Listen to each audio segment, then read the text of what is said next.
అందరికీ నమస్తే. నేను రవికుమార్ కావలి, మీ బిత్తిరి సత్తి. అయితే ఈ మధ్యన ఒక వీడియో వైరల్ చేస్తున్నారు.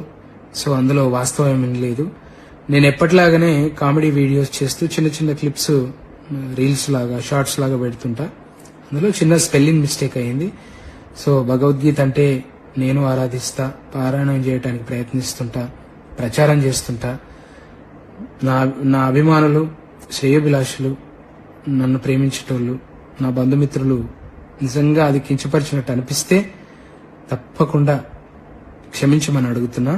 కానీ ఉద్దేశపూర్వకంగా చేస్తే మాత్రం అది ఎదుర్కొంటా ఖచ్చితంగా. ఇంకా వాళ్ళు మనం ఎన్ని రోజులు చేసినా 15 ఏళ్ల నుంచి చేస్తున్నప్పుడు ఎలా మన మీద అట్లాంటివి వైరల్ చేయబుద్ధి అయిందో ఇక వాళ్ళకి విఘ్నతకే వదిలేస్తున్నా. Thank you. ఎప్పుడూ మిమ్మల్ని నవ్వించడానికి, మిమ్మల్ని హ్యాపీగా ఉంచడానికి నేను వీడియోలు తీస్తుంటాను.